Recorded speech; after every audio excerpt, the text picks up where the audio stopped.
This is Craig. I play for DU football. I know both Sams personally. I don't even listen to this fucking show.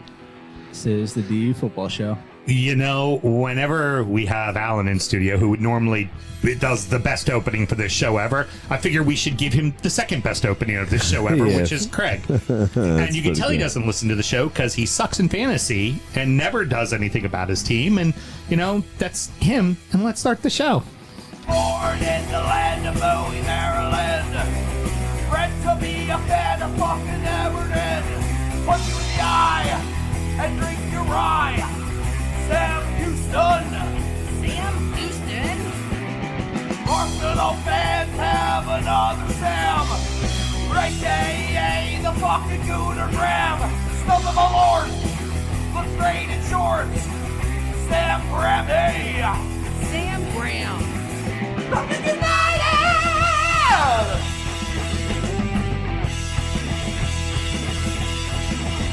Fucking United!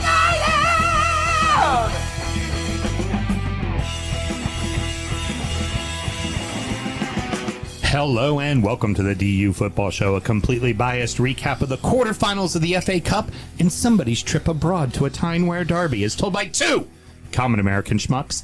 I am your host, Sam Houston, and across the way from me, my co-host, Mr. Samuel Graham. How you doing, good sir? I'm back, bitches. Yeah, you, Lord only knows you are. And of course, on the ones and twos, we have producer Mel. How you doing over there, producer Mel?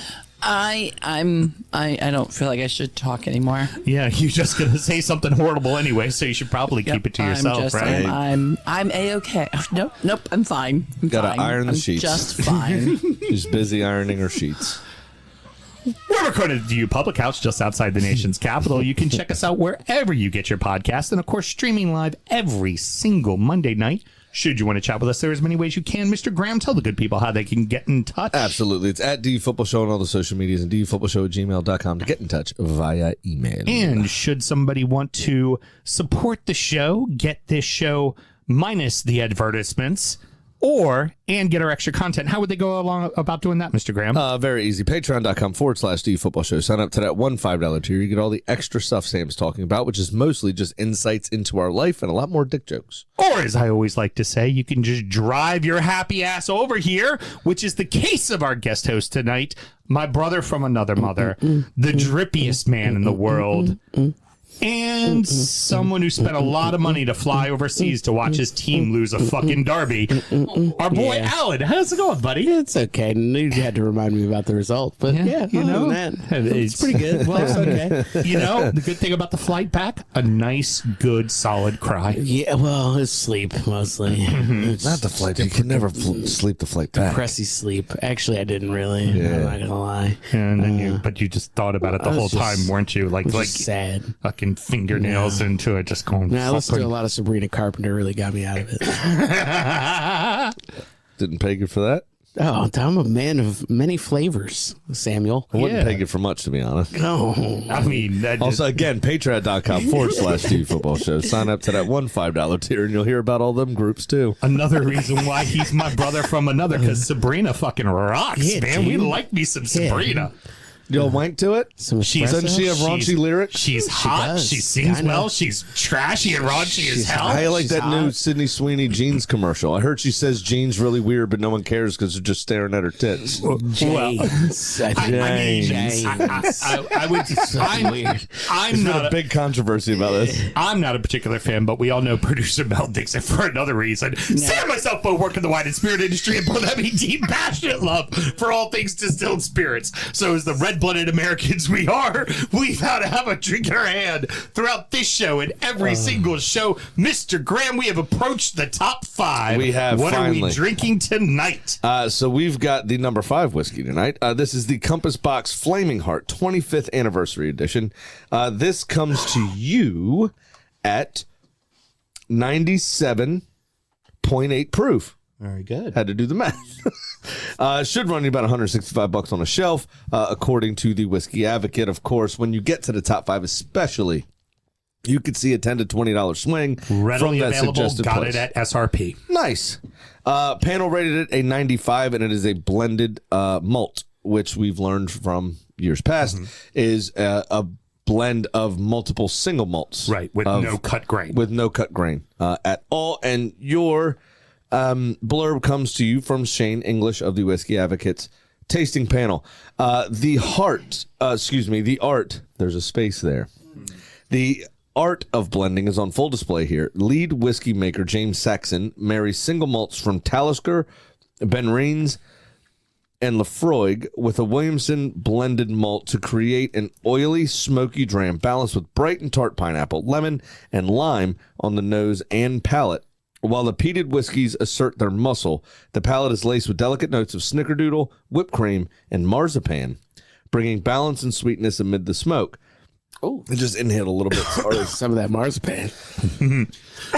Marzipan's been the fucking buzzword this year in the Advocate. I think There's always marzipan's been used 4 times in the descriptions. There's depth and complexity from the nose to the finish, with the sip slowly fading like a beach bonfire burning out in an ocean breeze. That's a description. All right. Somebody's flowery with the It's a fucking bit language. flowery. That Pretentious. a touch, yeah. Yeah, just a bit. The pineapple I get the most, probably. I get the citrus in the flavor. Yeah, Big time in the flavor. The whipped cream, not so much. It's not very creamy to me. That I always sort of get as a mouthfeel rather than a flavor. Agreed. Until you get some ice on it. Really? It gets creamier when it opens up. Well, Just leave that there. Yeah. Hey, you know? I'm never unmuting. We'll just leave that there, won't we? Sit on that. $10 a month. It's the wrong site. You can get Mel after dark. No, we got some bills to pay. You want to like step on some cakes or something? I did get a pedicure and I have a nice tattoo. There's a category for that, right? Yeah, of course. That tattoos. Ray. Thank you. Thank you very much. I'm not sure that I get a beach bonfire fading out in an ocean breeze, though. Yeah.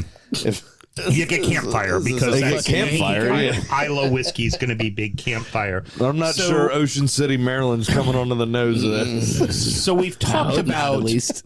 we've Shit. talked about Compass Box quite a bit, and last year they had a whiskey that made the list. This is very much a media darling and a darling to very geeky whiskey people. The problem is that the vatted malt or the blended malt category is rather confusing to an average whiskey To a lot drinker. of people, yeah. And also, I mean, they can't even work out American single malts yet. right.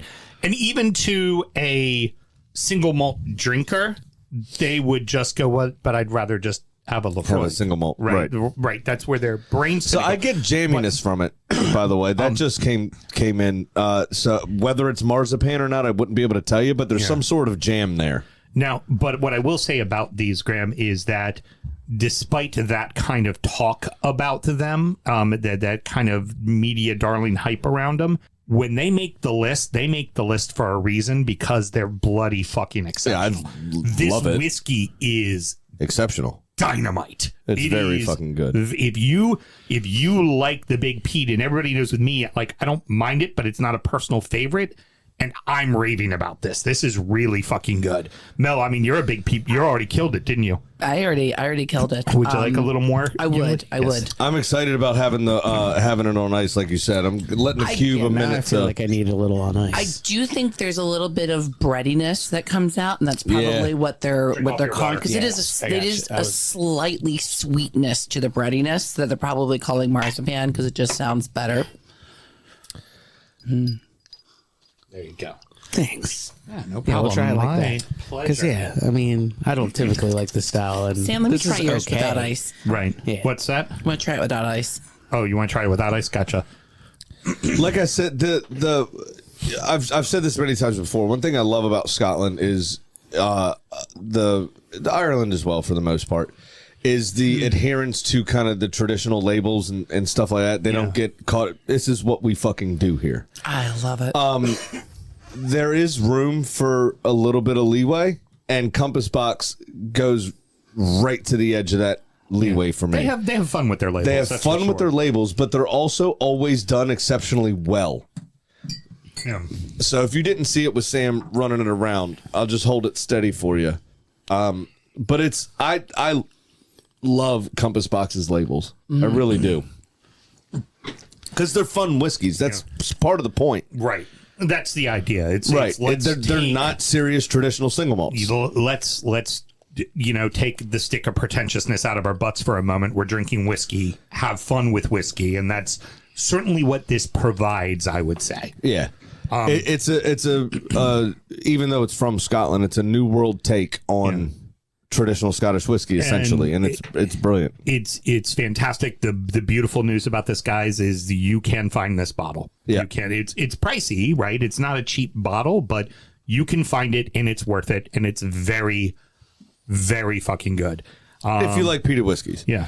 If you don't like peated whiskeys, you're in trouble with this one. And I'm not even a big peated whiskey guy, and I liked it. Yeah, we are. On ice, it's pretty good. Yeah, very Yeah. good. See, We're it's- big alcohol guys. Up is yeah, that, true. I was gonna say you guys don't really yeah, but turn down much. I mean, neither do I. Not a ton. I ask for more, and I We don't drink the Lord on actually- purpose. Yeah, that's fair. You're going to be drinking more Yeah, I tonight. fucking know. I'm aware. Because it's not just because you lost to him once, you lost to him twice, I'm Dick. well aware, Fuck asshole. you've Thanks. lost what? I You've was lost to there. him what? 11 times in a row. There's a whole segment after this. This is usually my stick. Yeah, you know? Is beating I mean, him I with that figured I was getting it baton. both from I both shouldn't of have you. said that. Exactly. Wow. Sorry, Yeah. no. Oh, I got it. That's I on got, that. I got Cut more that for up, him later too. Yeah. All right. What else do we always have to do, Mr. Graham? Officer Graham. Always remember to drink responsibly, Very kids. good. Never.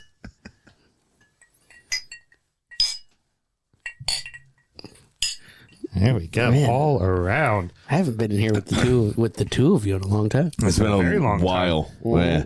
The good news is you weren't in here when I did the whole 99 bananas thing. I thought he was going to die. This is so good you weren't here for was that. remote. I thought he was going to die that night. I was glad I couldn't come down because I would have died that night. Yeah, no shit, because he would have been like, well, I guess I got to do them too. Oh, I was doing it. Yeah, because he's under a bridge scratching every morning looking for, looking for Spitzwurst left.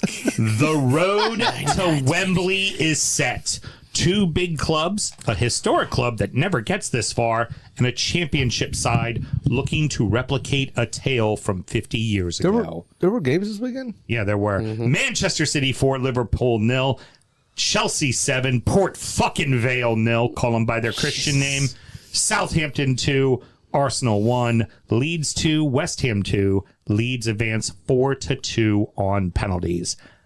Holland's hat trick leaves a complete dismantling of the Reds. Wrong time for that guy to get hot. Or if you're a City fan, exactly the right time for that guy to get hot. But ended. That's the annoying bit for me. Obviously, is it ended like a proper goal drought for him, and the first proper goal drought he's ever had in his career. Right. Most of the time, we speak about Holland having a goal drought for 3 games, which isn't really a drought. Yeah. Right. And he, in emphatic fashion, obviously, I know one was a penalty, a bad giveaway from Van Dijk. For him to come storm back into form this way is not good for the rest of us. Right, because now it's Really it's not Chelsea, good for me. For It's you, Chelsea, really, and then yeah. it's you Specifically, in the next yeah. 2 weeks. Which is really fucking annoying. The wild part about it is the possession actually favored Liverpool by 2%, according to FOTMob. Total shots were the exact same. Shots on target were almost the same, 7-5. I mean, not a ton of difference there. What's crazy about it is how poor Liverpool were in their decision making leading up to all of City's goals. Well, and also Liverpool had chances early on, and then the minute that first mistake came from Van Dijk, and Did it you was hear just his press conference? Mm-hmm. Basically, at the end of the game, he just said, "We're not fighting. It's what make a mistake, something happens, and all of our heads drop. It's done. I was like we don't amazed. do it for some." And then Szoboszlai said almost the same thing, and that's not a good look, especially after spending 300 million pounds last summer. Appreciate 130 of that. Yeah, That's no phenomenal. Yeah, dude, I think you're right, and I hate not to interject myself in it, but Please. like it's for us too. I think it's the same kind of thing. We make that mistake, and then our heads drop, and we're a mess after that. And yeah, Liverpool's got to figure it out. I don't think. Yeah, the bigger issue, like you said, is City's that just turned City on. I think, and that's a problem. Well, typically, too, Van Dijk is the one you put out for the presser right after the game because he is this master manipulator. You know, the Dutch, a literal people, loves to just kind of twist it the right way and makes it sound like it was your fault for even asking him the question. And how dare anybody even question what it is they do on the pitch? And this time he was just like, yeah, we suck.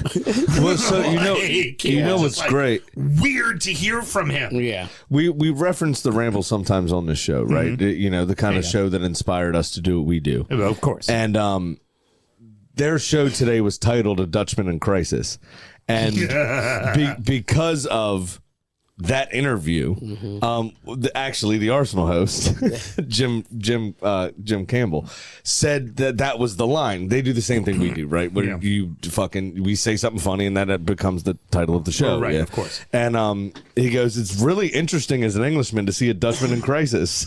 And he just was. He was like having an existential kind of moment there where it didn't seem like he was trying to manipulate the situation for once. He was just like, yeah, it's not good, man. We can't do this he doesn't this see year. the other side of it. Like, that's the first, because like I think every other time you've seen him at least a little bit on his heels, he's like, I know that there's an out. Yeah. Like, we have a plan. We just need to get there. We need somebody back. Something.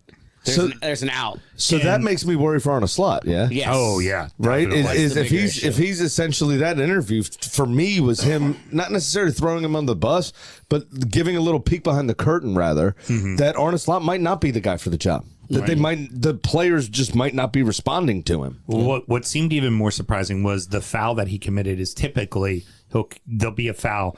And even it could be he like took the bottom of his spikes and put it against somebody's face, and he will vehemently deny it and protest with the ref the entire time. He did a little bit and then just reservedly went, oh, fuck. I guess you're right. And just kind of sheepishly walked. I'm like, that is not the Virgil. That's not the Dutch tulip. Come on, how many years left on that contract? Yeah, exactly. Yeah. And he was one of the ones that got re-signed. Oh, and shit. Speaking of the other one that got re-signed, apparently Mo's just like, fuck this, I ain't playing here no more. And then they're still like, you know what, we're gonna let you take the penalties.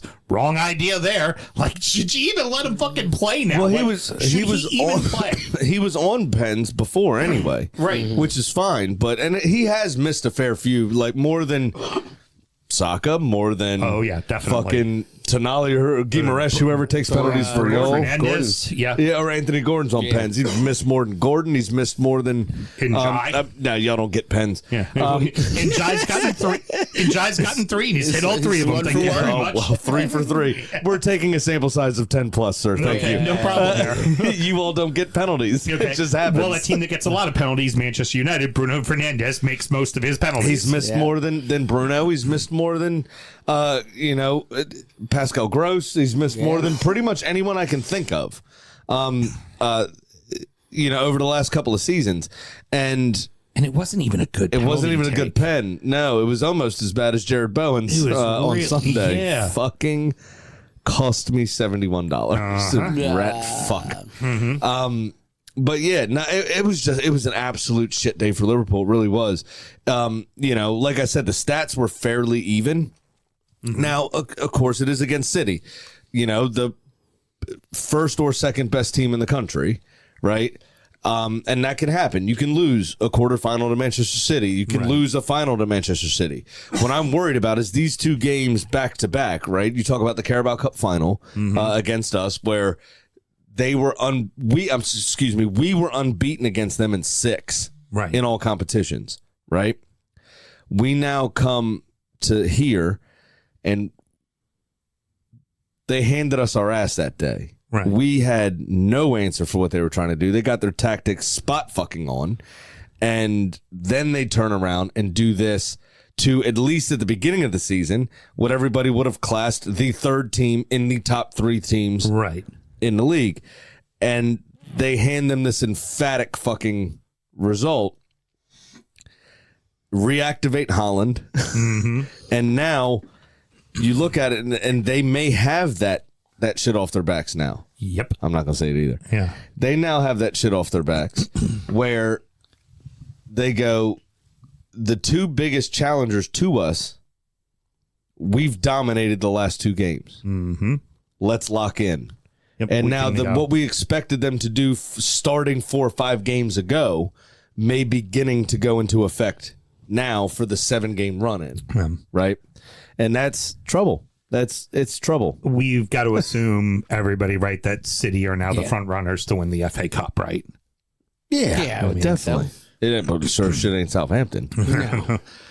All right. So Chelsea score early, but Port fucking Vale put in a fight. Like for about the first 30, they were really going with them toe for toe. They weren't getting any chances. Pre-match press conference, manager goes, really want to keep it tight for the first 20. Got it, see the first 20 minutes out is going to be a lot of pressure. 2 minutes in. Yep. 2 minutes in. 2 minutes. 66 seconds. It was the second minute of the game. Yeah. It wasn't 2 minutes. It was 1 minute and 6 seconds. Yeah. From that point, you knew what was going to happen. Right. But You knew what was going to happen. But still, Chelsea didn't really put it to bed till 30. Like they mustered 4 shots the whole game. Oh, I know. And Nothing on target. None were on target. Yeah. They were issued 1 yellow card, and they let Chelsea get to 7th heaven. Yeah. Now, one thing I will say that was very interesting is they got hit for 1 yellow card. Chelsea got hit for 0. It is very rarely that you see in an FA Cup draw where the ref decides to treat the Big 6 Premier League club like the League One side and go, you know what? We're going to let you beat the shit out of them today and let you get away with it, because there were hard fouls by Chelsea, like grabbing the guy by the shoulder, bringing him down, kicking through the leg. No yellow cards to be seen at all. It's like that changes ridiculous. the game. Like It's a little wild. because the whole point for the underdog team is that they beat you up and they get away with it. That's normally what happens. Yeah, but fuck that. You don't let a team get to 7. Oh yeah, I mean That's the takeaway is you're going down in League One. So if I get suspended domestically, it doesn't matter. Right? You're so far off it in League One. Yeah, they're definitely going down. You're going down, right? So you don't need me for this. Yeah? Yeah, I don't need anyone really. No. Sammy's getting sent off at some point. Yeah. When it hits 4 and there's absolutely no comeback here, you won't be getting to 7. But if you do, it's because we're down to 9 men. Yeah. And it's going to be Cole Palmer's getting subbed off. No. Cole Palmer's missing the World Cup. Garnacho is getting his knee taken out. That fucking high Fuck Argentina. bitch. Right. Enzo's getting fucked up. Enzo's getting murdered. Yeah, because I'm English, right? In this fantasy land, I'm English. So fuck Argentina, fuck France. So who do I need to take out to fuck both of them up to allow the English the best chance in a World Cup? Yep. Yeah, Not a surprise. and that's so Garnacho's getting his ankle broken. And I'd probably leave Cole Palmer alone. That's probably true. But Enzo, what's his name? Fernandez, who's actually wasn't even on the pitch. I think he was suspended for this game by his own team for his comments in the media. But anyone that has a relatively Spanish last name is getting fucked up. I'm probably snapping Cucurella in half. Just because I hate his face. Yeah. Fuck that dude. And I had stupid hair. You know what I'd do, honestly, is I'd go get some scissors out of the trainer's bag. If I was one of them subs, I'd have snuck some scissors out of the trainer's bag. He just walked on a pitch and cut some of it. I got sent off, but he would have had to shave it, and we'd all be happier. I've been growing this for 30 years. Go fuck yourself. Sam is a man of chaos. Now, do we think that I have 4 daughters, yeah. for Chelsea Ridiculous chaos. would an FA Cup hoist be enough for them this season? I don't know that they need that. Yeah. Chelsea? Yeah. No. I don't. Yeah. Yeah, I don't think the owners care. Because not for nothing, in their next, their semifinal match, it's a rivalry they're playing. They're playing Leeds. Yeah. And Leeds has fucked them up earlier this season as well. Leeds is going to be way the fuck more up for it than they are. That's for damn fuck sure. Yeah. Like, But for me, I don't think Blueco cares. I don't think the board gives a fuck. right? Yeah. Because Everything's about saleable assets. It really is. It's about saleable assets now. They're essentially a fucking investment firm. Yeah. Yeah. Now. Private equity, baby. Yeah, That's it. It doesn't matter. They're a big six fucking feeder club. It doesn't matter. And now they need, right? Because they've lost $105 million on Mudryk because of the doping thing. Right, of course. Now they may have been able to about that guy. They may have been able to get out of some of the pay, Right, Because because of what he he did. violated the rules, right? So that may be a breach of contract to some extent. I'm not sure all the ins and outs, but they spent all this money on this guy, right? So they may have been able to get his wages off the books, but you can't get the money you spent off the books. Yeah. Right. So it's they have to recoup some of this money. And there's talk that Liam Senior's not picking the team. That Enzo Maresca on his way out kind of took everybody down. It was like, you don't let me play certain players because you say we need to showcase this guy. And I can't settle the team. Then you've got Cucurella and Enzo coming out saying everything they've said about how much they liked Maresca. And Cucurella saying how stable we were when he was our manager. Right, we knew the starting 11. Right, we knew who we were doing. going to come out there with. Right, in most games. Right, obviously there's some changes here or there, but they knew what they were going to do in most games. So praising the stability of the previous manager while currently undermining the stability of this manager is an odd choice. Yeah, as one of the seasoned pros of the team at 26 years old or whatever he is. Yeah. But that. I think they want a yes man. Yeah. So I don't think it matters if they win a trophy. Now, does it matter to the fans? Yes. well, yeah. Right. Right? Are they going to put enough pressure on the board to sack him? Possibly. But at the end of the day, I don't think to the owners, it doesn't matter. Maresca wasn't a yes man. They wanted a yes man. They got one. They brought him from another team that they own. Which is funny because you look at like what Boley does in the majors with the Dodgers, and it's all about utter and complete domination. Yeah. They don't care how much money they spend. They are there to win the World Series every fucking year. That's what they have been as a team since he's taken over ownership for them. So very kind of shocking to see that with, you know, a blue chip club like Chelsea, that's just not. But there's the thing: are there financial fair play rules that they don't give a fuck about, right?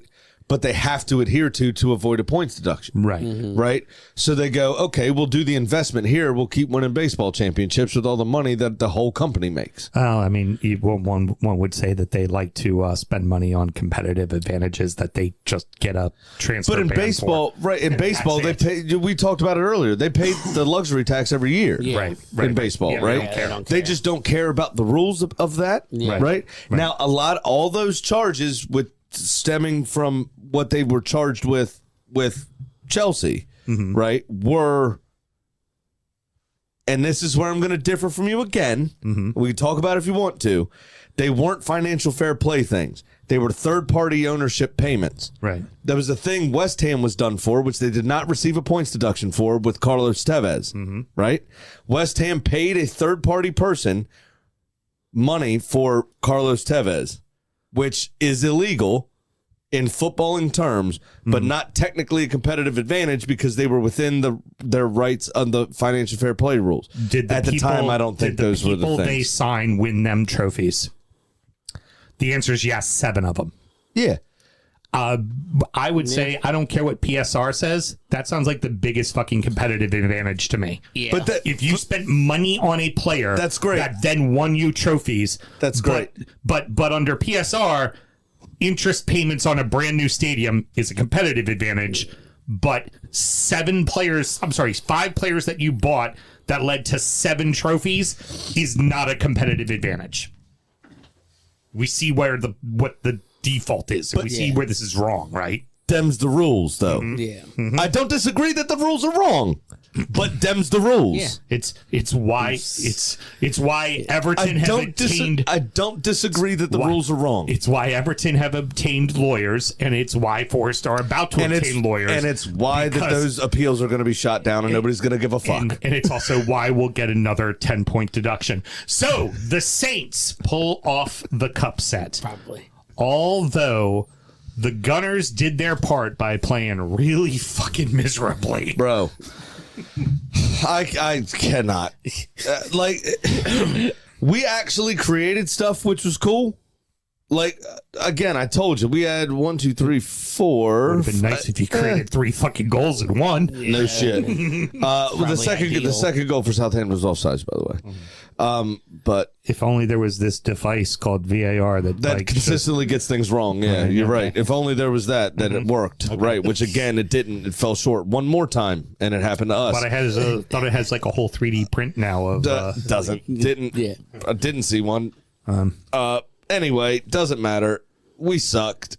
Everything that we created in that, there was nothing of note is the problem. Everything was pretty tame. Right. Or from shit angles. It was all fairly comfortable for the goalkeeper to deal with. And everything that they did was just Route 1 old British style football, which for whatever reason on this day we were not equipped to deal with, despite having Gabrielle in the back who wins everything in the air all the time. Right. And we couldn't deal with it. Right. Yeah.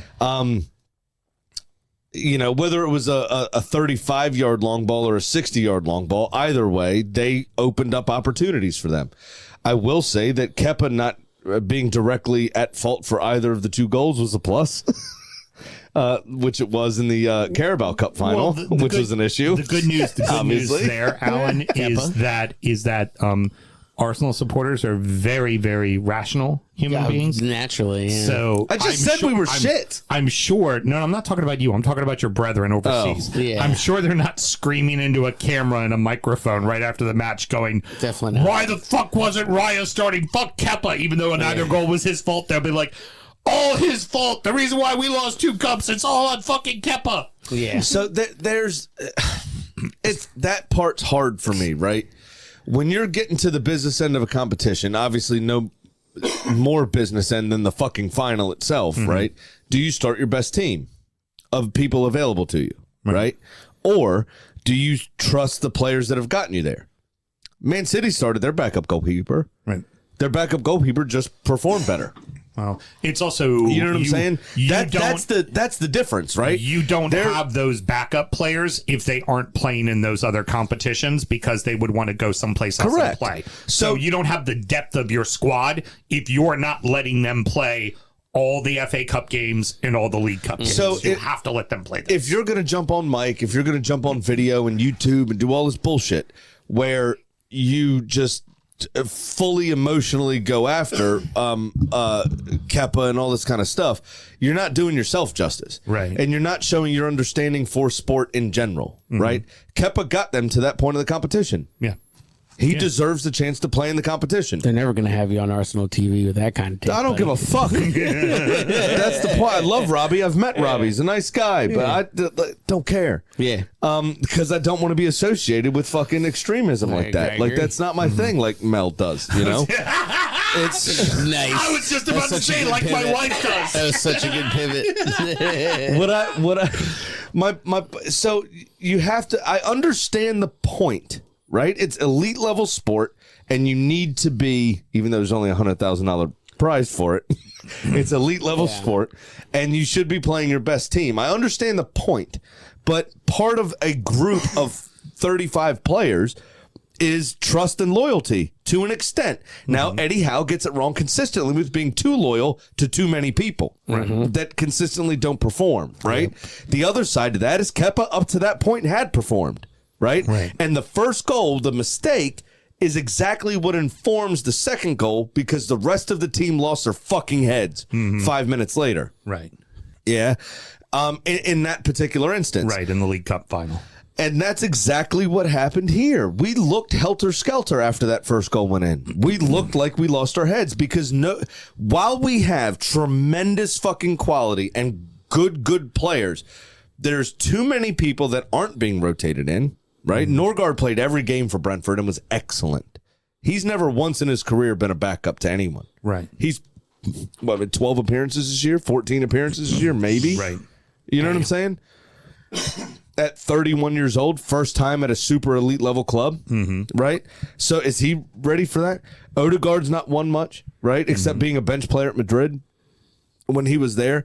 Throughout our team, Yorkeresh is the only one that won fucking the Portuguese league. Right. Which was essentially like that time I won the PG County Championship for Bowie High School. That sounds about right. You know what I'm saying? Yeah. So it's like we don't have quote unquote winners in our team necessarily. There's nobody to get that mentality over the line. So it shows that we've, Max Dowman, the only person that's not been tickled by these elite level competitions yet, is the only one that's playing free. Yeah. Right? He had an excellent game in this game. You going to blame the 16-year-old for not going through? I don't think so. No, you can't. Right? But he's the only one that looks like he's playing without a care in the world. Mm-hmm. And Southampton got their assignment. I don't think Arsenal can deal with these tactics. This is what we're going to employ. And they fucking worked us. I wonder if teams in the Prem for the rest of the season decide to deploy it against them and just go, let's fuck with their world. I mean, it could be. Yeah. I mean, people have done it before. Last season, last two seasons, we haven't been able to beat a low block. Yeah. This year, Eza has unlocked a lot of that, right? When Odegaard couldn't, right? When we couldn't unlock a lot of that, we had Dowman, Odegaard, and Eza all chip in on, and Madueke actually as well, all chip in on beating low blocks this season. Where last season, that game that we won would have been a draw, right? There is no doubt in my mind that we are the best team in England, period. Yeah. Right? There's no doubt in my mind we're the best team in England. That is going to be proved over the 38-game season. Yeah. Okay? That is going to be proved over the length of the season. Agree. But when it comes to these sorts of moments, this is where you know that the mentality isn't there. Now, once we win this league and get over the line, once we, Champions League finals after that, don't know if we'll get there, depends on injuries, all that kind of stuff. But once we get over the line in the league and all of these players have now won something, I think you'll see a bit of a shift. And it's going to come down to strengthening in the summer again, whether we push on or whether we're a one-hit wonder over the last 22 years. So Southampton, worth noting. Well done to you. Fuck off. Also, Sam before he left, was very vehement about wanting Southampton to wear their red and white stripes because you should be wearing your own kit at home. But that is true. But Southampton has been running with these 50-year anniversaries of when they won the FA Cup last, and it's a yellow kit with blue. And take a page out of Compass Box's book. No one cares about history and tradition. Okay. Do a funny label. You know what they do? You know what they do care about? You know what they do care about? They care about knocking off the best team in the Premier League right now. That is for damn sure. The final match, very simple. It was all Leeds for 20 minutes, for 90 minutes, completely in control, running away with way more than 20 minutes. At about the 85th minute, the West Ham supporters were leaving the fucking stadium in droves. Did you see them all coming back in? And then all it took was plus 11 minutes of stoppage time. And next thing you know, it's 2-2. We're in extra time. To be fair to the referees, there were two lengthy head injury stoppages. So the 11 minutes, I think, was justified. I was a little... I thought it would have been about like 6 to 8 is what I thought. I didn't think 11. 11 seemed a bit much. But also for Leeds, I mean, if you're a Leeds supporter, all you're thinking is, Jesus fucking Christ, we can never win in London. We're fucked. Yeah. We're like, what the fuck? We're going to give this one away. And then you go into extra time, and West Ham has 2 fucking goals called back. Mayhem. It was like, they're like, Leeds are going to completely fuck this up. Like, I thought so what too. They always do. It looked like it. And as soon as Areola went down, I was like, uh-oh. Yeah. But then... Young Finn McKinley is his name? No, I got it right here. If you read my notes, you'd see Finley Herrick. Finn Herrick. Steps up, saves the first pen. Oh. What I loved with him, by the way, in all the beds, like if he just got a figure out, he was like he's just he kept holding his eye. I was that close. I was right there. The kid's what, 19 or 20 or something? Too fucking dumb to realize anything. Just be like, I should have had that. Yeah, I should have. Yep. Finn McKinley's his name, right? Yeah. Finlay Herrick. Finley Why Herrick. do I keep saying McKinley? It just feels right. I get you. It sounds proper here. It feels like the name Finley needs an MC in that it last does. name. Yeah. It just feels like it needs an Irish Scottish Mick to it, you know? Yeah. Don't say Mick. Mikulski, McClatsky, McSchultsky, whatever Listen, it is. Like, we're both that. We don't need to go after that group. Finn Herrick. I was just letting that one marinate. Finn Herrick. It's fine. Because, you gotta know, let it hey, simmer. Alan, you know a lot about this. White people always being persecuted, right? The Irish were, even though he identifies as English. So I guess that makes him trans. Oh. Kidding. Joke. Sattery. Everybody Canceled. relax. Everybody calm down. Sam Graham has documents. Anyway, my point is that he comes in, right, and he saves the first penalty. Your captain, best player for your team in the game, steps up. Adama Traore has a claim, which may have been the best game I've ever seen him play, period. Yeah, he did very well. Old Slick Rick. Great assist. Old Great. baby oil So Slick. he did something? Old Slick The Rick. ball? Oh, yeah. Multiple times, Great actually. He assist. was Great pretty assist. decent. Yeah. But Jared Bowen, your best player, steps up with a spot kick. Also, somebody that Mo Salah's missed more penalties than. Yep. And he fucking fluffs it. He fluffs his lines. Yep. And Robert Sanchez very simply just reached out to his. I don't even think he needed a dive, to be honest. Sanchez is Chelsea. You're right. This is Leeds. It was Perry. Another person. It was Perry, not. I was thinking about the next round. Yeah. It's Perry. Dubravka's been doing the regular games. Perry's been doing the. Dubravka games. plays for Burnley, though. No, not Leeds. Darlow then. Darlow. Sorry, We're all Darlow. fucked. Another Yeah. Newcastle. Yeah. We're all fucked here. Darlow. All this compass box is good. It's such a fun label. I get distracted. My point is that Finn did his job better than you thought he would, Right. and Bowen should have got you off to a better start. And that was And he the fucked penalty. it. That was the penalty shots right there. It And didn't he matter fucked what it. anybody else did. Nope. It was already over. Yeah. That's when they lost it. That's exactly when they lost it. And I thought, especially after having 2 goals disallowed, rightly so, by the way, their VAR worked that day for offsides against West Ham. I mean, when they equalized, I knew they were going to win. I just knew they were going to win. I put $20 fucking on it. I knew they were going to win. Right? And they scored twice, but they cheated. And their referee cared about that, Yeah. unlike the referee at Southampton. Oh, okay. So that's that. It is what it is. 4-2. Sure thing, Virgil van Dijk. Excuses. But then Pablo. What's Pablo doing? Yeah. And yeah, I'm saying Pablo. I like it, actually. Pablo. I'm going to start doing that. That's what happens when I'm mad at a Pablo. Is I call him Right. Pablo. Right. What's his penalty doing? That's horrific as well. Yeah, exactly. But the getting up and going, I was this close to it. I mean, it's cute. It's nice for the cameras and all that. But this ain't horseshoes or hand grenades, son, Right. is it? Yeah. Close ain't saving it. I I wonder if he got a talking to. You think? No. No. You know what it is? But It's- I mean, the situation you're in, what are you going to do, right? Let It's- the lad do his thing. Honestly, Which it's is fine. It's a mind game. It's like when Pickford, whenever he makes one of those saves, just starts pointing at his head like, "I knew what you were doing. I knew what you're like." That's what he's like. It's essentially he's saying to the guy behind him, the next I'm shooter, clocking you, He's yeah.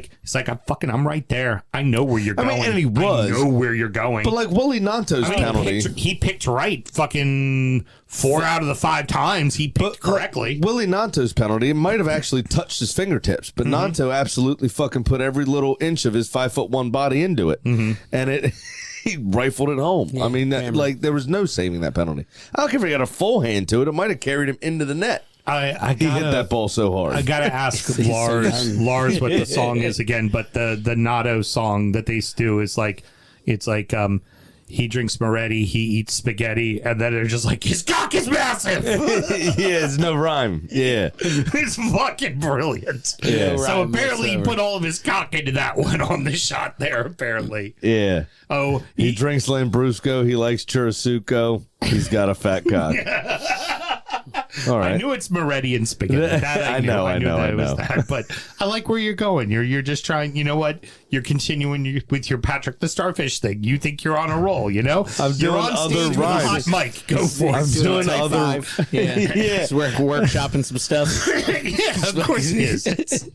It's all We got injury time coming up, bro. That's my my mic at the Comedy Stellar. only a matter injury of time time is- before he's at the Laugh Factory. You know. Yeah. injury time is where I shine. This is the Nice. This is the stepping stone for him, right? He's just using us little people to get There you there. I care about those 12 people that pay for us. Yeah. Well, You know we'll what I'm say saying? That's good. They're good. You should. Yeah, you know, I mean, then there's ones that pay for us that don't even listen, like this schmuck over here. I like that too. Yeah, That's see, great. I'm here for a good Give time. us more money. I'll workshop more shit.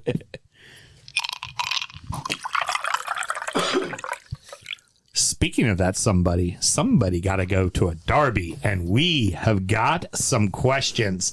God. We kind of all talked about this ahead of time, and we felt, you know, it was definitely important to get you in studio because of one of the key marks of our show is that we always kind of have a fan involvement, right? You think of our 20 for 20 shit show. There's always the getting to know you. We always bring in people that represent their clubs to kind of get their point of view and perspective from it. And something that has never happened, it almost happened for me, except for coronavirus, the shit is real, was I forgot about that. because remember the end of my trip was supposed to be me seeing a Merseyside derby. Our trip. Yeah, Yeah. but you were already been gone by then. So at I that would point, have. I would have left that Sunday I would have seen Tranmere, the only proper Liverpudlian club. But at that point, it no longer becomes ours, and it becomes mine, and it was my journey. And it got cut short because of coronavirus. This shit is real. Like your shit's gonna get cut short because of diabetes. You know, If you shaved the goatee bit and left the mustache and put a cowboy hat on, you'd look like that fucker. oh yeah, I don't know. William McKinney? No. Wilford Brimley. I'm very close. I'm big on the mix today, aren't I? Yeah, What's with that? yeah, that's your thing. You just Strange, told me isn't I'm not allowed. We're not allowed to Yeah, say I that. shouldn't have shit. said that, should I? Yeah, you said we weren't supposed to. You were the one. The only one with hate in their heart in this room is Mel. Let's set the keep rule. to it. I'm from there. It's fine. Don't worry about it. I'll just drink scotch. I'll let y'all masturbate each other. The biggest thing is none of our listeners, no one has ever been to a derby, and you, my good friend, got to go to the Tyne Ware at St. James's Park. Talk about the first process, because I remember getting that text from you just going, "Dah!" Can I real quick? Yeah. I went to England my first time. The first ever Arsenal game I saw was Arsenal Real Madrid in the quarterfinals of Champions League in 2006. That's pretty cool. Last season at Highbury, right? I scalped tickets. I went not knowing if I was going to get anything. Right. I got them from a dude on the street. And when I heard this, I was so fucking envious of you. That's awesome. I was so envious of you. And I at that time, Beckham, Zidane, Yeah. Roberto Carlos, yeah. Guti, Raul. Crazy, yeah. It was Los Galacticos, Yeah. right? And we pulled that 0-0 out our ass. Yeah. Yeah. And then we went and won the second leg. Yep. It's still to this day. I've been 5 times to see my club. Was my most important moment, right? And of course, because it was at Highbury, which doesn't exist anymore. Yeah. But when I heard this, all that, I was like, that motherfucker. I was like, I cannot tell you what I would do You're not the to only get one, tickets that's to a for damn Tottenham sure. game. I cannot tell you what I would do to get tickets to a game against Tottenham. Even not just our rivals, but the two of us as well. Like, as a neutral, if I had a chance to go to a Tyne Ware in either stadium, I would fucking do it. Oh, yeah. I would fucking go. I'm just saying, And whatever section I was in, that's who I was a fucking supporter of, and I would be all in. I was so jealous, but so happy for you, of course, because you're my friend. Of course. But I was like, mother, God, why can't I get tickets to one of mine? Yeah. He sounded like someone who just went to a Sabrina Carpenter show, man. He was fucking giddy. Yeah, I definitely. What was that? That was probably like 7 in the morning. It was something early as shit, because obviously you get the email on their time. But no, so to your point, I mean, I don't know if most clubs do it, but they do ballots now. So like, if you're members or whatever, you just hop in your ballot. You get your email, you click a couple buttons. Rob and I just got denied for ours. Yeah. Against Fulham. Oh no. Okay. So got to go through Baz. Probably. Yeah. So, and I never usually enter them because like they're a crapshoot. They're fucking. yeah. I usually never, but I The worst part is they give you the stats too. Does Newcastle give you the stats of how many ballots were accepted per game? Yeah. Yeah. Ours average of 9% for the low tier. Nice. There you go. Yeah. That's good. That's working. Didn't. But yeah, so I literally just was like, fuck it. We'll see if we actually get lucky. Every avenue. Yep. We'll just, we'll see what happens. And if we do, we're going. And sure as shit, got an email. Boom, here you go. You got to buy tickets noon tomorrow. So we had a day fucking to wild. kind of like ponder it. And then, yeah. I mean, there's no pondering. There is no pondering. I famously do not wake Kelly up. She is not a morning person. It's bad news bears. I had to go in and wake her up and be like, yo, we got tickets to the Derby, and she fucking shot up, was like, what the fuck? Holy like, fuck. Hold on, what the fuck did you just say to me? Yeah. There would have been no going in, by the way. Yeah. The whole block would have known that I won that ballot. That's fair. Oh yeah. Just the moment I read the email. It was still dark. It was winter dark. I was also honestly kind of shocked, dude. We walked around for like 2 days like, what the fuck? I can also fairly say that if I knew I was going to the Merseyside Derby and I told Mel would not care if I woke her up to tell her I was going. Yeah. I would not care if she woke me up to tell me that we were going to see Villa in Birmingham. Like, Depends who was starting. Right. I hear you. That's fair. But yeah, so honestly, like at that point, it was just like, all right, fuck it, let's get flights. Right. We'll We'll figure it all out. We'll get it done. Yeah, we're booking flights. We're booking the Sandman. And so, you guys, have either of you been to Newcastle ever? No. Never. Okay. I want to go so badly. I heard it's a great night out as well. Fucking phenomenal. Yeah. So there's the hotel we typically stay in is literally right across the street from St. James Park. Like I'm pretty sure it's on St. James, like Street or whatever. Yeah. But literally, you look right out your window. Like here, I'll pull up a picture and I'll send you some of these if you guys want to like share them. Yeah, I mean, I'll show the camera real quick if you don't mind, but definitely put some on the closed group. Yeah. So that's the view out of our window. Fuck off. Yeah. That's awesome. Yeah. Fucking incredible. So it's literally across the street. Fucking incredible. From the stadium. So we always stay there because of that view and just because of ease. Like we're right there. We literally elevator down and you're right outside. Right. So good to go.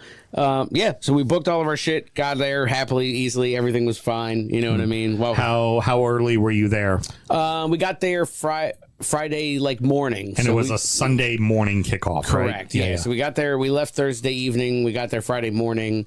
We threw our bags in and just went and grabbed breakfast and hung out. You know what I mean? Of course, yeah. Kind of decompressed after breakfast, came back, chilled, and then we knew. So there was a friend of ours he's from Oklahoma, but he kind of bounces around, and him and his wife got a flat out in Tynemouth on the beach. So he was out there for a month. There's another kind of super fan he's got a podcast that goes by Superfan Dan. He's from California. Yeah. I mean, he's corny, but it's my guy. It's not corny. Fine. It is. It's okay. I love him to death. No, I'll tell you off, Mike. I can't say it here. Okay. I can't say it here. There's been enough problematic stuff said already. Yeah, it's really bad. I don't know where he's going, so I'm anxiously awaiting too, my friend. You 100% know where I'm going. Well, either way, you've known me for almost 30 years. He was around Kayla, who runs Toon Army Philly. So there was just a group of like random spotty Americans over there. Okay. Yeah. We met this girl Sarah. She's from Columbus, and I guess she's kind of firing it up there.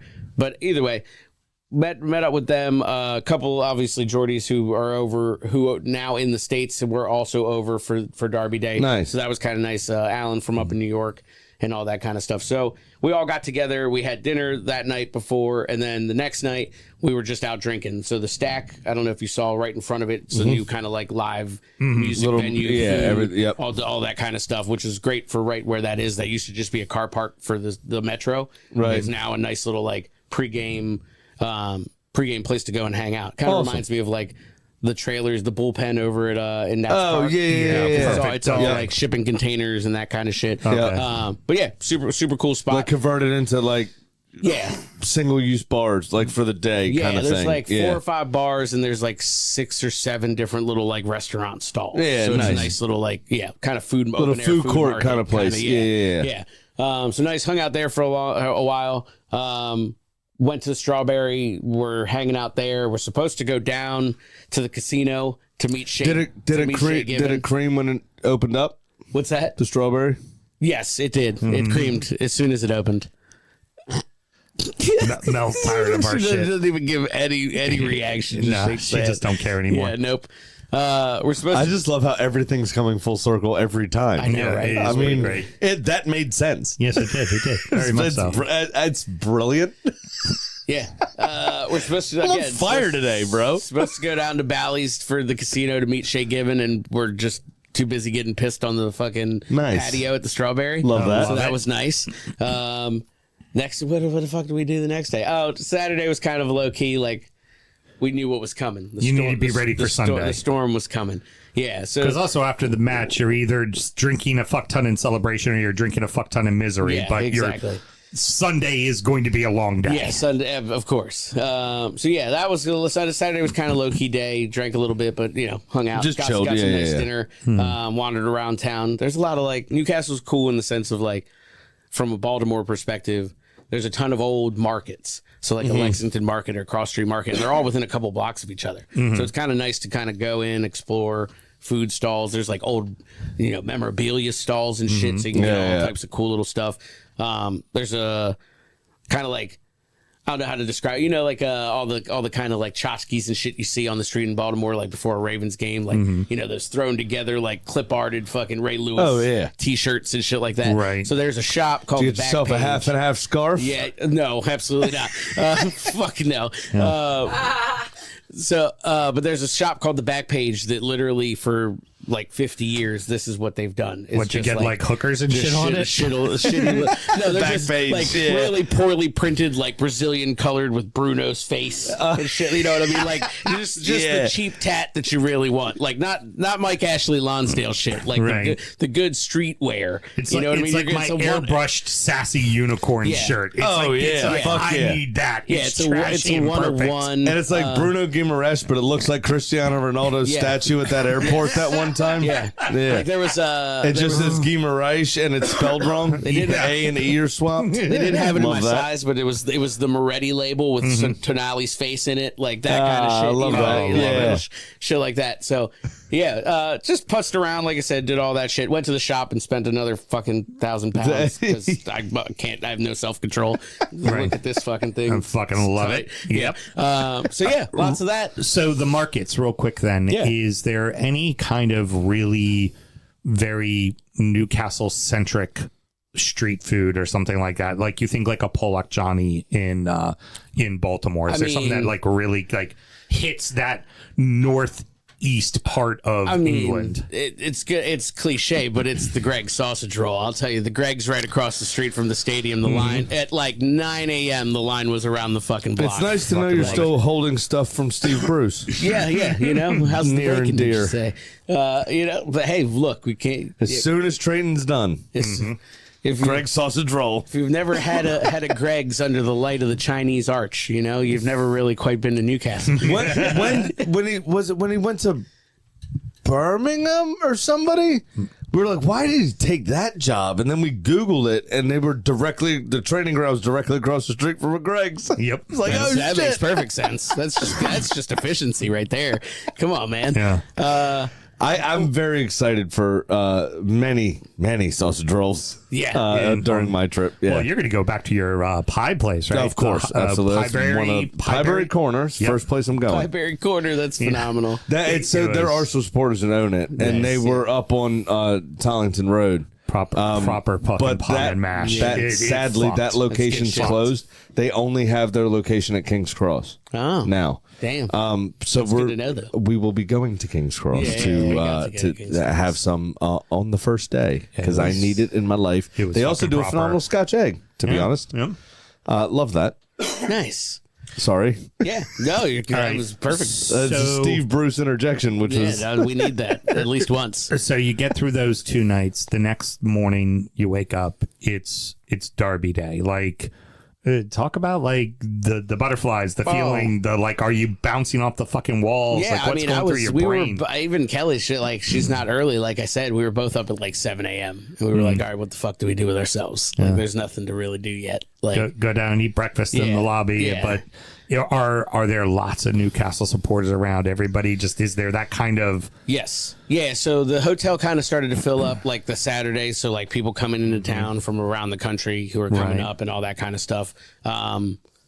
It just like the city itself, even the night before, started to kind of fill up and start to buzz. Was there the buzz, but was there also that trepidation? Because let's face it. Oh yeah, you've lost a lot of fucking derbies, and it's 11 in a row to them, right? In the Premier League. Yeah, I think at this point. Yeah.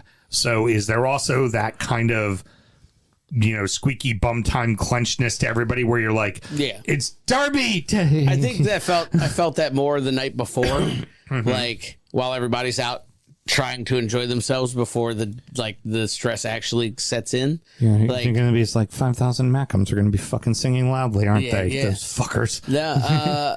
But yeah, so like I think the night before was definitely anxious, and then like waking up early was the sign of it. But then like going into it, the town was ready. Like they were prepared. People were milling about. The streets started to fill up. Marching in, people singing, getting.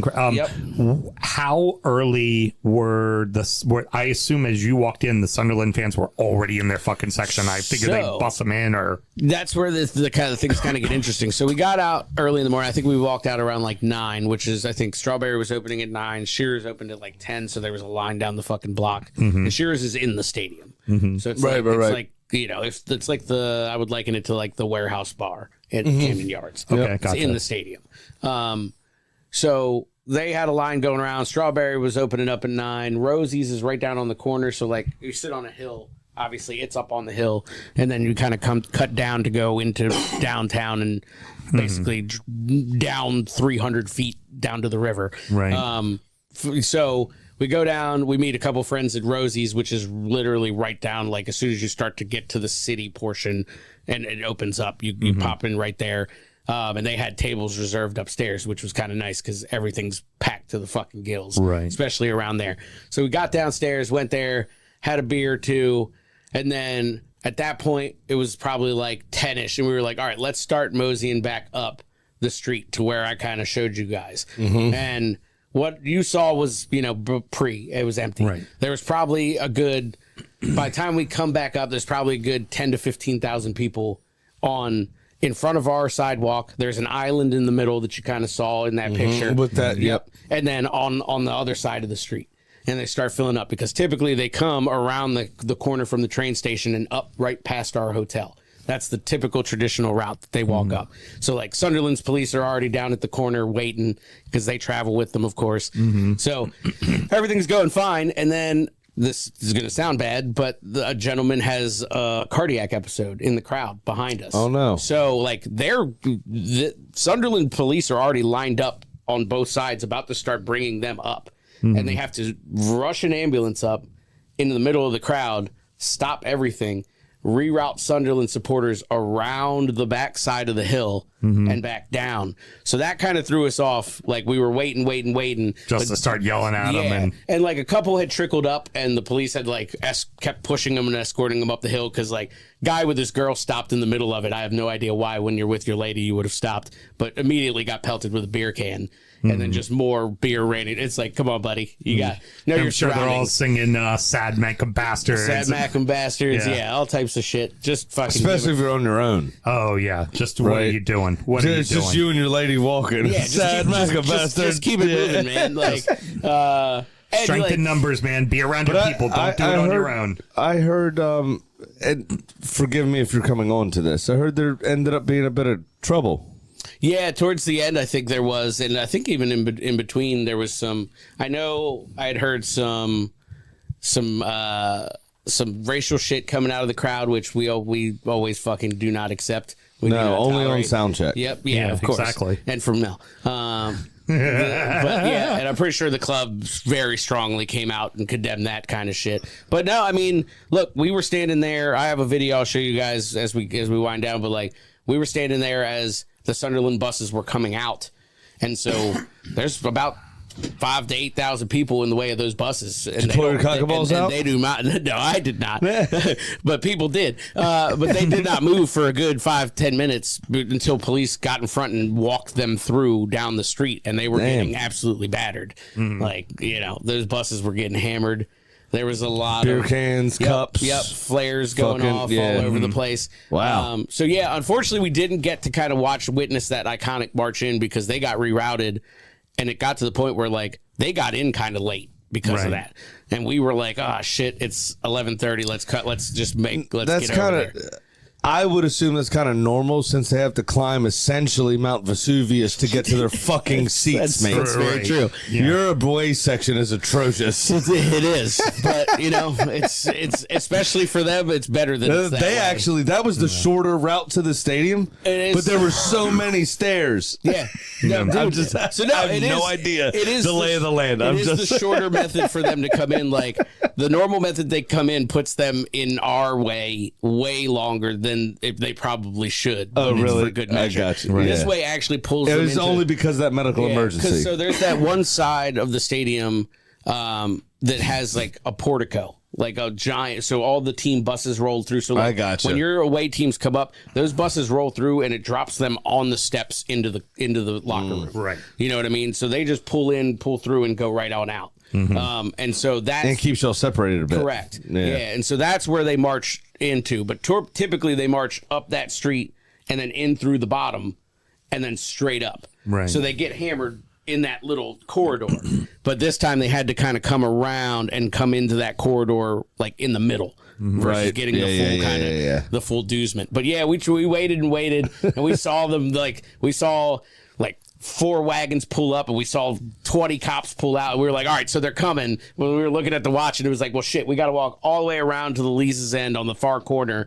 Like, let's get the fuck out of here. So we did miss that, unfortunately, but got in pre-game to see like all the tifos come out. Nice. All the all the introductions, the walk-ups. We were 3 rows from the field. Fuck off. Fucking hell. That's awesome. So, oh my, that's your view.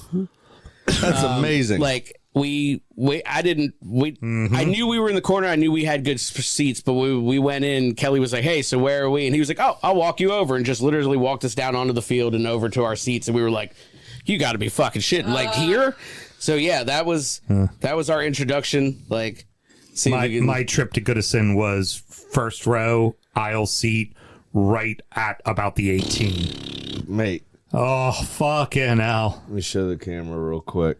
That's amazing. Yeah, the atmosphere was crazy. I don't know if you guys saw the one tifo on the end, but it said, welcome to the region's capital. You've been gone for so long. And that was the tifo on the one end that welcomed fucking them in. Brilliant. But dude, just electric. that like, there are times that I think from the TV perspective, we've been like, damn, is St. James's losing a little bit of its luster?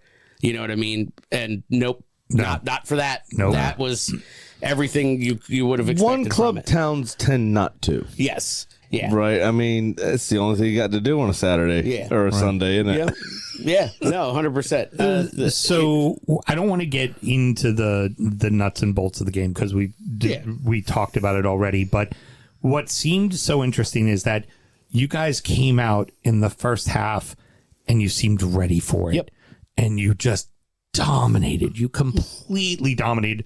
The only thing you didn't do was have more than a goal. Yep. Right? Like you felt like you should have probably had 3 2 or 3. Yep. Right? Like you were really One doing it. disallowed, I think. And then something went completely fucking wrong in the second. Like the team talks, like your team talk was absolute bullshit, and their team talk was, we are going to win the fucking day, because the entire second half was Sunderland. And honestly, when it got to extra time, right before it got to extra time, you were like, well, maybe Newcastle can escape. But the bulk of that second half as a neutral felt like not if Sunderland were going to take the lead, it was when Sunderland were going to take the lead. Sorry to bring up a painful point. Yeah, you're good. What was the vibe and feel of the stadium like? Did it just feel like all of your hearts got ripped out the moment that goal went in? I think by the point it went in, we kind of expected it. It was quite late on as well. Yeah, it was just before stoppage time. Yeah. So, yeah, to your point, I think we were dominant first half. Did they score right before half? No, it was the start of the second. Right after. I Yep. mean, immediately, which is one of Sam's biggest gripes. I fucking hate that. And that was to the point you made earlier. We've been having that issue, and our heads drop, and then we seem to panic. Yeah, you were just in know where defense that mode the rest of the match. comes from, and it's like, guys, just exact same thing you were doing for the first 45. Go, you're running downhill. You're going where you want to. Like, go, and you could feel the frustration start to be. I probably would say not till like the 80th that it really got to a head where you could hear and feel it in the crowd, because it was Starting just a to lot of groan every time there's it was a a pass lot that of goes passing too back and long passing side to side and passing back and trying to poke this hole. And it's like, guys, we're not playing Arsenal. We're not playing Man. We're not poking and prodding fucking Sunderland. Right. Get the ball up and go. Right. And that's where I think the frustration came in.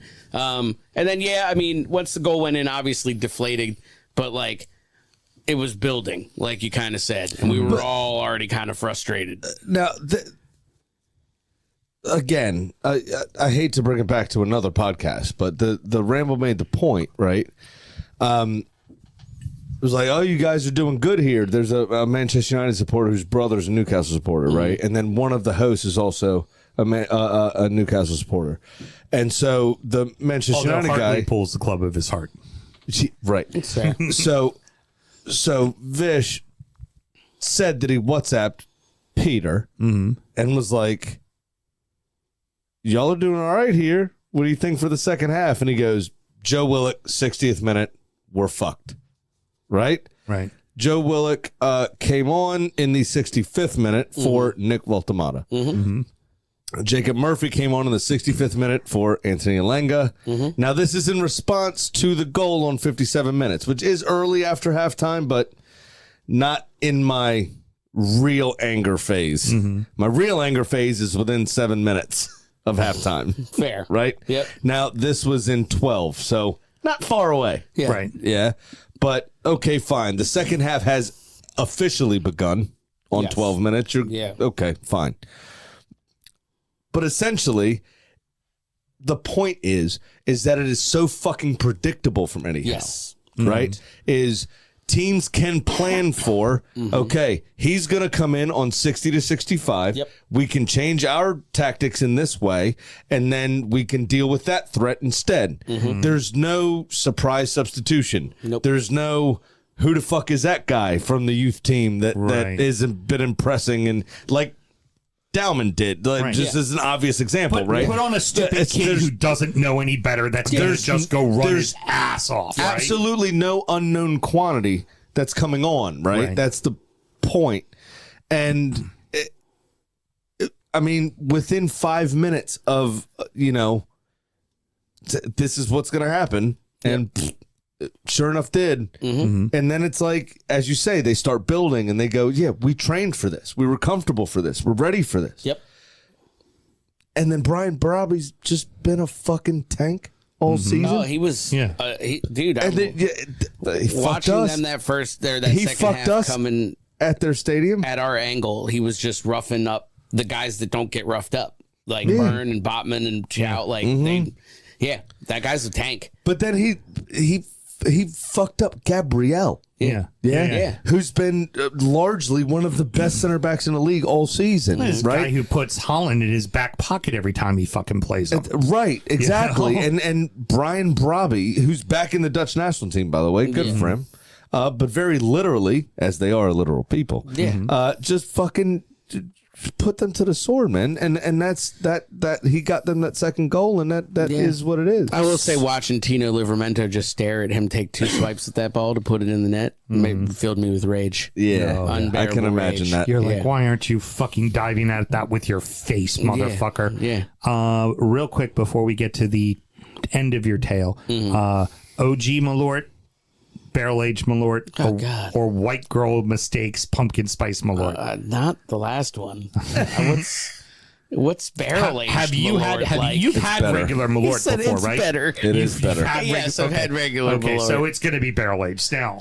It's better. The barrel takes some of the shit off of it. Yeah. It's still bad. And, Don't get me wrong. I believe it. The pumpkin spice, we paid a lot of money to get it here. I'm not drinking that. And it is the nickname I think applies. We call it white girl mistakes because it It's absolutely tastes like fucking white girl terrible. mistakes. Are you going to pour me one for my FA Cup loss so we do it together? Sure, I'll give you one there. In the old Newcastle glasses that I bought from Dort Spirette. Dort Spirette. When good old Fucking the good Mike shit. Ashley owned it.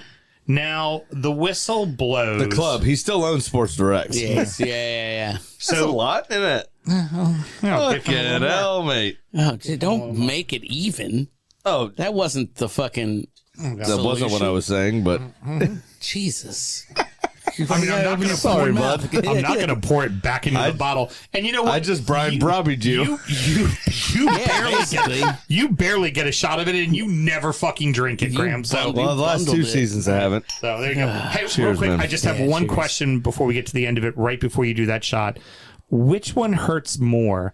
The gorgeous header from Nick Voldemata that was the own goal for the loss in the first derby, or was it little Tiny Arms saving what could have been the goal of the season from Tonali? The goal of the year that was- for Tonali. yeah. So which one hurts more before you take that shot? Probably the Nick Voltamata, because I think that was the last time Eddie played him as a striker. It was a gorgeous header too. It God, was a great. perfect. It was a good It It header. was a So perfect good. hit. The problem Could you was imagine? wrong fucking net. He never recovered. My man was on a roll. He was about. We were like, Isak who? And then he did that, and the guy nothing. He's old dead. Big Dick Nick. Surprised he made the German team that after the way we've treated him. No shit. Hey, go All right, for man. it, killers. We both lost to championship clubs. Yay!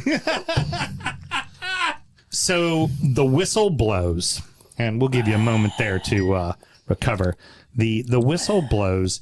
How does the crowd react? Like, what is is it booing? Is it shock? Is it just, what is it? I would say it was a medium boo and a lot of just groans and grumbles and like. A lot of course we fucking lost. So Yeah, of no, course, no. of course they just came back up and we got swept in the fucking derby. Yeah, of course, pretty of much. course. Like it was just it was the thing you couldn't allow to happen. Hey, you allowed to happen. We're not going to Like- Europe. The world's coming to an end. We're completely fucked. Oh my God, what are we going to Well, do? and that's a good way to send Geordies into a spiral, right? Right. Like we had just that 2-week stretch you're looking at, and it's like, all right, well, you're out of that cup, you're out of that tournament.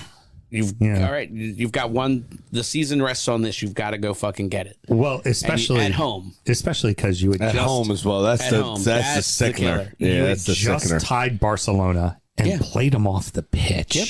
You in your building, you were better than them. Yep. They were lucky to get the draw. That's were the absolutely. tough one. And Another then- 96th minute. We talked about West Right. Ham earlier. Yeah. A 96th minute penalty or whatever it was. and you're They did just that like, to us in Paris too. yeah, you're just like, fuck. So Oh, don't now, let Alan have the documents now. So I now- heard that was a night in Paris too. Fucking I mean, was it not? yeah. turn the frogs gay. Oh wait, I can't say that either. I Shit, said it was in I said it France. earlier. So now what I'm hoping for. It was in France. Turn them gay? So tell us how your Coach Beard episode night went after losing. Yeah. No shit. I can There was totally a lot of see you. weird hallucinogenic Bro, shit that happened hold that on. night. I can totally see you in sparkly pants as well. I mean, I have some, but fucking.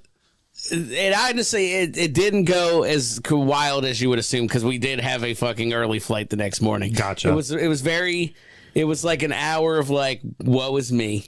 Like you all just like drinking pints together, just Yeah, looking at each like, other, just going, fuck. we went back to the room and just like on the bed for a second. It was like, yep, that was $6,000 well spent. Come over here and fucking do Right. this. That was fun.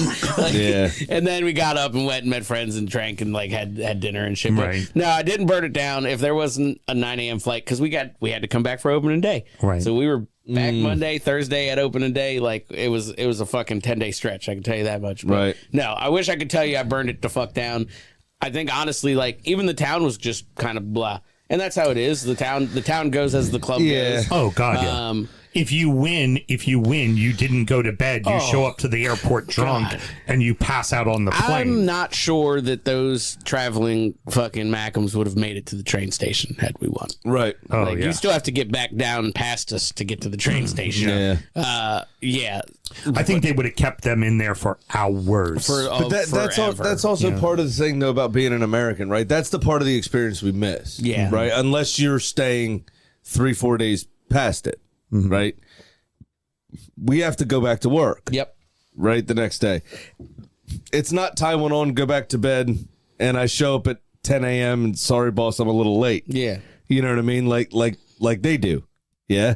It's I got to be up at 5:30 to be to the airport by 7 to catch my 9 a.m. flight. Right. And that hurts us in that part of the experience when we do go, right? Yeah. I mean, we talked outside before we started, and Carly and I it wasn't a big game by any means, but I had a game move for TV because we got knocked out of the Champions League. I had a game move for TV to a Monday. I couldn't take another day off work. We couldn't extend our stay. Right. So I had to sell my tickets and still fly home on the Sunday and watch it on my fucking couch on Monday morning. Right. It's a pain in the ass. So I was exactly. pissed. Or Monday afternoon, rather. I was really pissed off about it. Yeah. But that's the part of the experience that we lose. Yeah. Yeah. Right. Like, as Americans, unless you have the ability to stay for, like you said, y'all had to come back for opening day. I had to come back for work. Unless you can stay for an extra 2-3 days, you don't get to really commiserate with the city, with the if that wallowing makes in it, sense. yeah. Simon said it whenever We've all gone hung over to work on a Monday. Yeah. Like, that's not a big deal. But whenever you want to catching go, a flight hammered hung, by it's everybody, not good. whenever you want to go see your team, plan on the fact that they might play Friday, they might play Monday. So fly in on Thursday, fly out on Tuesday. That's exactly why Carly had us do these flights, right? Yeah. And stay till Tuesday was for that reason. When I go in at the end of April, early May, was we. Judging by the last two results, we very well could be out of the Champions League by then. And it's a London derby, so it's not a lot of travel for people. It's a game that could get moved for TV to Monday. Oh God! if we're not in the Champions League at the time, absolutely right? can be. So she was like, "Make sure you stay. Come back Tuesday afternoon." And now, luckily for us, our flight's at like 4 p.m. British time, right? So if we need to get fucked up, we can that Monday. Right, you can. You're good. Nice. So, Alan, just kind of conclude it with this. I'm so fucking jealous. God damn it. I'd love to go to my derby so bad. That's such an awesome thing. Even in a loss, that's fucking great. Yeah, That's what I was going to get at. Yeah. Even with a loss, I mean, you're still probably, you make it to go to another one. Hopefully you're fortunate enough. But if in your life you only got to go to one, are you happy you got to see that one? Yeah. Are you happy you got to be there? Are you happy you got to face that atmosphere? Yeah, because I've been watching it on TV like for 20 plus years. You know what I mean? So like I was always like, man, I would be amazing to go to. And one that's and, all like, that atmosphere has to be. And to get to see it that one, it's the first one back. So it's hard to describe because like. Shit, we've been to U.S. Mexico in Columbus before. Like me and Kelly have seen some shit. Right. Like, playoff games, Ravens, Orioles, all types of crazy shit. Yeah. Like that was different. That's the only way you can describe it. But like, and that's countless opening days, Yeah, but that's also like that's 15, 16 at least. Yeah, that's opening days. 2 one-club towns as well. Yep. I know you don't want to give the Mackems a ton of respect, but it's another town that fervently supports their team, right? They're 2 one-club cities. Yeah. They're 2 teams that feel the exact same way about their team that the other one feels about their team. Yeah. And they hate each other, separated by a wee distance. Yeah. And, it's Arsenal Tottenham's great. Liverpool Everton's known as the friendly derby. Right. The brothers derby or whatever it's called. Yeah. Because y'all hate your stepchild Tranmere for some reason. Even though it's the only legitimate son. I could definitively say that the Tyne Ware is a far more fierce derby than ours. Yeah. Now, both are top 5 derbies, undeniably, but theirs is way more fierce than ours. But ours are neighbors. What I'm saying about London, right, for mine is 2 neighborhoods. Yeah. Yeah. Right? But great. Liverpool's the same city split in half. These are two full cities against each other. That are within 20 minutes of each other. I think it's- Sunderland's technically a village, but they They have a cathedral. they don't have an That's airport. the old rule. The rule is the cathedral. They got to fly from Newcastle to get to Spain. It's a legit. It's a legit rule. It's fair. I'm here for the pettiness. It's a very I'm totally old here for rule, the but pettiness. it's a legit rule. There's only 56 cities in the UK because there's 56 cathedrals. That's fair. I know that because Jackmate did a tour of them on his channel But on YouTube, and I do follow a young 30-year-old YouTuber. Look, it was Because I'm a fucking cunt. It was intense. The feeling was like nothing I've ever seen, and I hope I get to go back. Sure money. All right. I told you last time how much I was up, which I believe is about $401, but I didn't care to do the research before I came in here. So I think that's it. Yeah, I think that's about right. Sammy, what do you got going on for yours? And then I'll give you mine. I've only got a 6-leg this week. okay, I've got. I am down $2,172. Oof. Big Sam's Lock of the Week. Alan, I know you live for this, but I just want to let you know Always. that 6.896551724% of the time, Christ. it works 100% of the time, baby. That doesn't make sense. and I know the line, it says it works every time, but I like saying 100% of the time.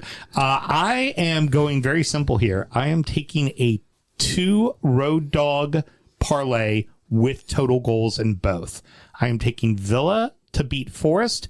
I am taking Allen's Newcastle to beat Palace, with both games having under 3.5 goals at $969. Wow. All right.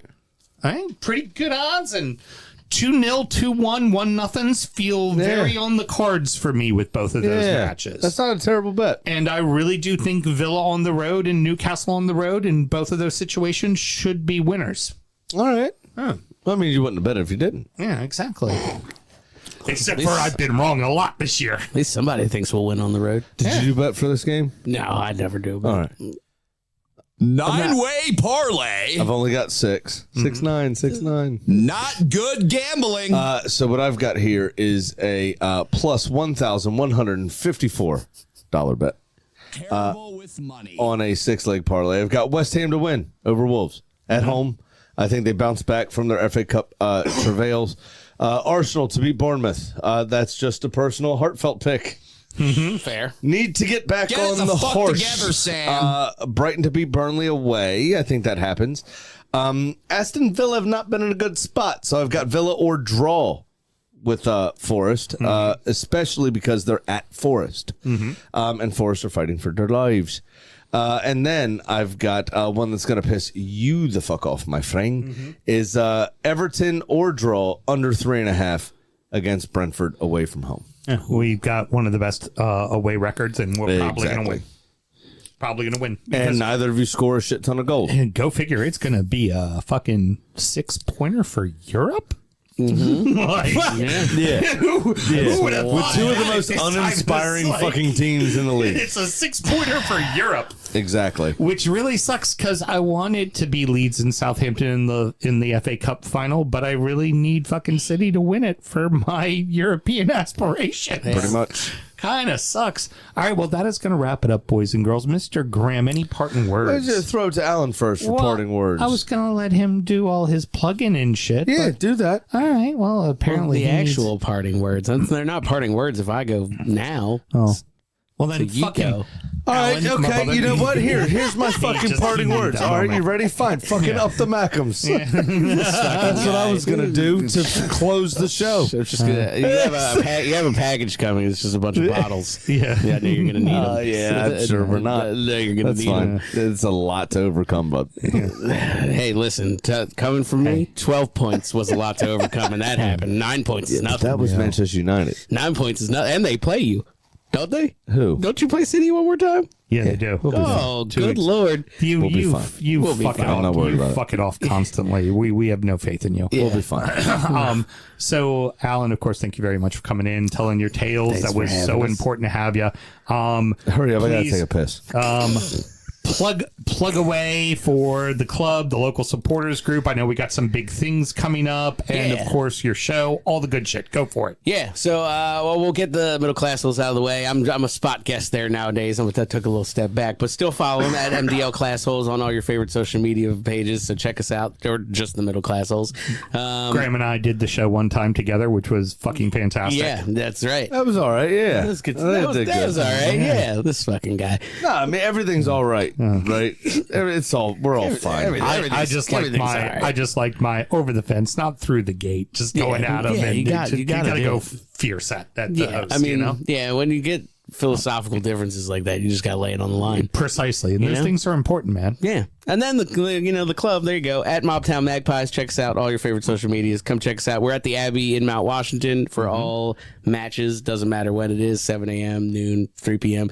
We They even bumped the open. fuck Ravens off the TV. So yeah, Nice. Come down and see us whenever you want. And then I think that is the big event. May. That's right. Forgot about it. I was like, I know you mentioned something, and I'm brain farting. I'm not awake at this hour. This is ridiculous, gentlemen. Anyway, so our dead last game of the season, we play Fulham away. The club is actually coming over to the States to host an event at the Guinness Brewery.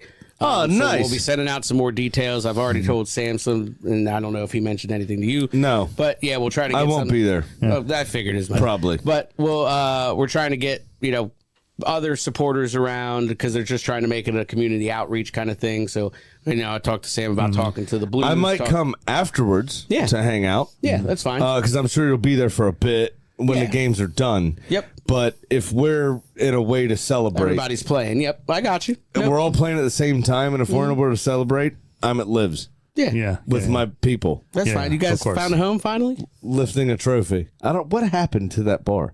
What, Lives? No, the other one. I don't know. Perch. I don't know. It's your fucking thing. I don't know what happened, but we just all of it like they're temporarily closed. I don't know if they're like remodeling or Probably what. served some 16-year-olds or some shit. I don't know what happened. It was weird. I don't know. So we moved to Livs. Fed Hill, that shit happened. It's federal. It's strange. It gets wild over Yeah. there. No, whatever. All right. Doesn't matter. Perfect. Well, yes, definitely. We want to make sure It's very cool to go to. Go to that. That's Yeah, great. so May 24th, just if we keep- have the chance to lift the trophy, I'm being with my people. I get it, buddy. May 24th, yeah, that's the match. So last match of the season. Check us out on social media. You'll see more details, and, and we'll fly that out. DU in some form or another will be there live to do a show. Yeah. So that is Yeah. going to be we're going to be doing And a I'll live figure show there. something out. Well, So yeah, we'll make it there. yeah. At some point. At least me will be there. And I'll be then you come fucking later. So. pumping. I've replaced this guy many a time. It's Yeah, not- I'll you'll be do it 20 again. You're Guinness perfectly- down. Don't worry about it. You know how to talk into a microphone. We'll be perfectly fine. absolutely. Alrighty, everybody. better than this guy. Next up is DU does EFL. We're going to check in on the rest of English football, and there's been a lot fucking going on there. Fucking Millwall had a little slight moment in time, which is crazy. And of course, then after that, we will do injury time. We're going to preview the weekend's action, talk about the beers that we were drinking, and check in on our adopted clubs. No fantasy to talk about, but doesn't matter. Mr. Graham, should somebody want to support the show, how do they go about doing it? One last time, it's patreon.com/DFootball Show. Sign up to that $1 $5 tier, and you'll be good to go with all the extra content that Sam just talked about. Excellent. Till next week, everybody. Good night. Born in the land of Bowie, Maryland. Bred to be a fan of fucking Everton. Punch you in the eye and drink your rye. Sam Houston. Sam Houston. Arsenal fans have another Sam. Right day, the fucking Gooner Graham. Smells of a lord. Looks great in shorts. Sam Graham, hey. Sam Graham. Brooklyn United!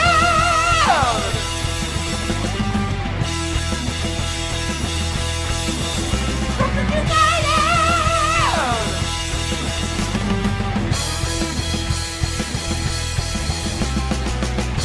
Hit the fucking mute button!